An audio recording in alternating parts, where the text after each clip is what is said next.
let's now describe and talk about the C4 plant pathway. So let's erase this. Oxygen is going to be accumulated in the C4 pathway. We don't want Rubisco interacting with this oxygen. How do we modify? How does a C4 plant modify its pathway? I really like this. And this is basically how it solves this problem right here.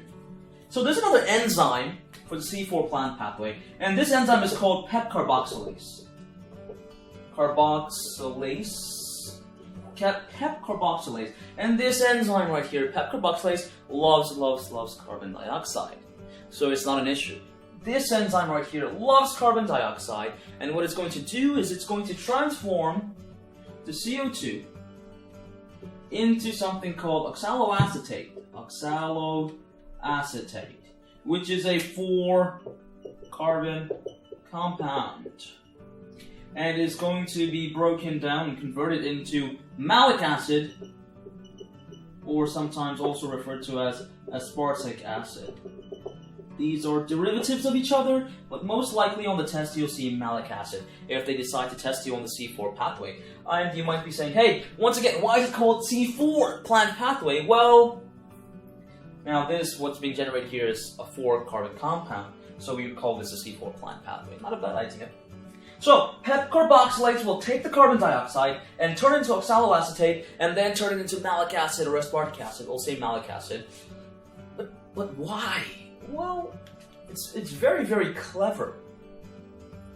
I don't want the carbon dioxide to interact with the Rubisco. I want to limit my exposure. I want to not expose my Rubisco to the oxygen.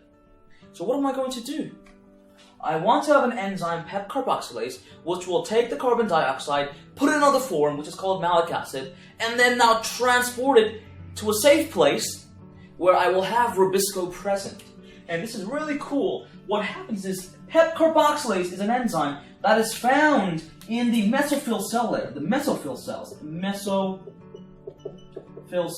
And we're going to show you a slight overview of the structure of a mesophyll and a bundle sheet layer so you understand visually. But mesophyll cells will basically contain this enzyme PEP carboxylase. And in the bundle sheet layer, another bundle sheet cell, if you want to, we're going to have Rubisco. Remember, we want to limit the exposure of oxygen so we don't do photorespiration, or we try to limit the amount of photorespiration that is occurring. Mesophyll cells, carbon dioxide will enter through the stomata opening when it's cool enough, I suppose, and we won't have transpiration. Carbon dioxide will enter into the mesophyll cells. PEP carboxylates will now convert it into oxaloacetate, and it'll get converted into malic acid eventually, and this malic acid will be put on a vesicle and be transported to the bundle sheet layer. And malic acid is now present in this bundle sheet layer, these bundle sheet cells, and now the malic acid will get converted back into carbon dioxide. And now what happens? Rubisco can bind carbon dioxide with RuBP, create an unstable product, make a 2,3 carbon compound of PGA. PGA will turn into PGALs. 2 PGALs will give you glucose. Hopefully that wasn't too fast for you. This is just a review of what we did. Same exact pathway, but we took a different curve to get there. Once again, mesophyll cells, we have PEP carboxylase. It will turn the carbon dioxide into malic acid. Malic acid will be transported to the bundle sheet layer. Will be exposed to Rubisco.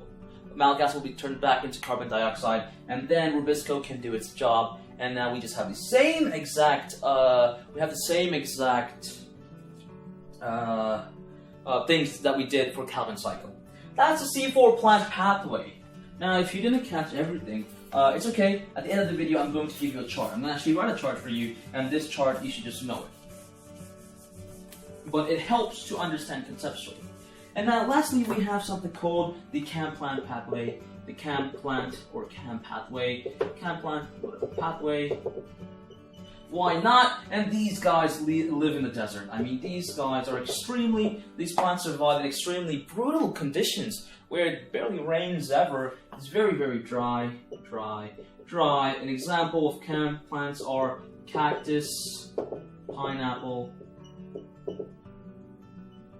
Now, how does a chem plant, how does this guy do it? So we understand about the C3 pathway. By the way, the C3 pathway takes place in the mesophyll cell layers. The C4 pathway basically takes place in the bundle sheet layer because that's where rubisco is and it does all its work. And now chem plants, well, this guy also just stays in the mesophyll cells. Mesophyll cells. So this Calvin cycle will occur in the mesophyll cell layer. So now let's look at the chem plant pathway. These guys, I mean, their stomates are not even open during the daytime. They will transpire out all the water they have, and they will basically die. Their stomate opening are only open, I want to say even partially throughout the night, but it's not open during the daytime because it is very, very brutal out there. So this guy will take an interesting pathway to basically preserve carbon dioxide.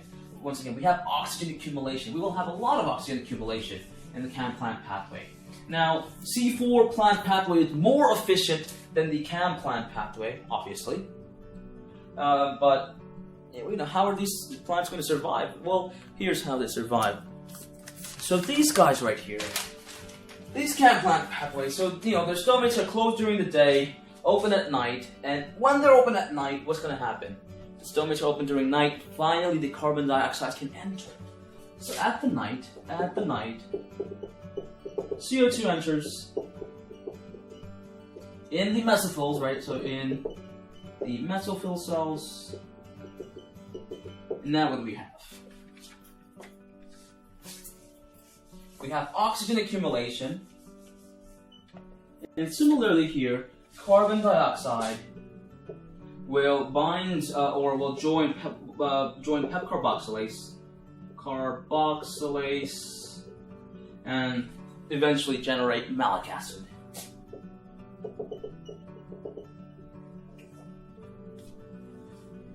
Carbon dioxide enters in the mesophyll cells. This carbon dioxide will get converted into malic acid by the enzyme PEP carboxylase. And now what is it going to do? It's not going to go ahead and travel to the bundle sheet cells. It's just going to wait until the daytime.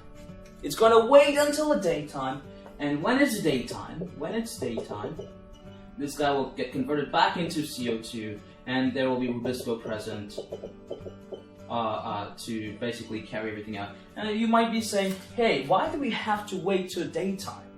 This is very important. Understand, why do we have to wait during the daytime? Well, during the night, remember, I told you, carbon dioxide, in order to make it into glucose, we need highly reductive substances such as NADPH. We need ATP. How are we going to generate that? During the light reaction.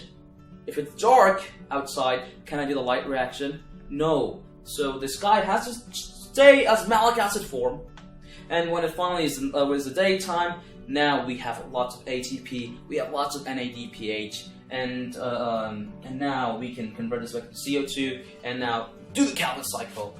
And this is basically the pathway it takes. And of course, there's some photorespiration involved. This pathway is not that efficient, but what can you do? I want to draw the Calvin cycle again. Same thing, but with different numbers. Remember our formula, we have 6 CO2, 6 water molecules, plus energy, plus glucose, plus 6 O2. Let's look at that. Let's try to do a Calvin cycle like that. So let's pretend we have 6 carbon dioxide molecules now. And in fairness, we're going to have 6 RUBP molecules. And of course, rubisco over here will join it, bind it, and make 12 molecules of PGA. And then 12 of PGAL. And then how many do we need to make glucose? We only need 2 units of PGALs to make glucose. So we have 2 PGAL over here, and we have 10 PGAL over here. And this cycle continues. And then over here we use up NADPH. We'll oxidize this into NADP+. We're going to use up ATP. We're going to make it into ADP plus phosphate, inorganic phosphate. So we're using up these things from the light reaction now into the Calvin cycle. We need this to essentially make phosphoglyceraldehydes. and 2 phosphoglyceraldehydes will generate a glucose molecule. This is all, really. C4 pathway, C3 pathway, and CAMP plants. Now I want to give you a very quick chart. This should definitely help you. This is going to put everything into perspective. So C3 plants, they're moist, cool. Stomates open when? Day and night, basically. Light reaction occurs where? This is basically a review of all videos of photosynthesis. Light reaction occurs in thylakoid membrane, specifically in the mesophyll cells. What do we generate? NADPH, ATP, and oxygen. And oxygen will be released as a byproduct. Dark reaction occurs where? Occurs in the stroma. In the mesophyll cell there, right? CO2 binds to ribisco plus RDBP, and you go on and go on. Easy, done. That's all. Pause the video if you need to copy this down. C4 plant pathway. Let's do this. C4 plant pathway. What do we have? Well, hot, high intensity light, partially open stomates throughout the day. Light reaction occurs in the thylakoid. What do we generate? We generate ATP and NADPH. However, in this case, oxygen is being accumulated. Dark reaction occurs in the stroma, but specifically in the bundle sheet. CO2 binds onto PEP carboxylase. CO2 binds to PEP carboxylase in mesophyll cells. CO2 gets stored as malic acid. They're going to be transported into the bundle sheath layer where carbon dioxide will be exposed to ribisco, and now we can do the Calvin cycle. That's all. This is just a brief outline of what you should know. And then finally, the CAMP plant pathway. CAMP plant, dry. These guys, I'm not going to bother writing this down. The stomates are open basically during the nighttime. You produce NADPH, ATP. Oxygen, once again, is being accumulated. Dark reaction occurs in the mesophyll cell layer. We don't have the bundle sheath any longer. In the nighttime, when the stomates are open, the CO2 will join with PEP carboxylase and make malic acid, and this malic acid will get converted back into CO2 in the morning. And now we have NADPH, we have ATP, we can reduce this and now finally make glucose. That is all. This is the entire segment of photosynthesis. We've learned about the light reaction. Oh, we've also learned about the light independent reaction. One last thing that's very important. Just because I said this is the dark reaction or the light independent reaction, that does not mean that this reaction can occur. It has to. So here, many people think that the dark reaction can only occur in the dark. That's not true. The dark reaction can occur in the light. It can occur anytime it wants to. So just because it says dark reaction doesn't mean it needs to be in a dark place. We can have light. That is all. You should be able to answer all the photosynthesis questions after watching these videos.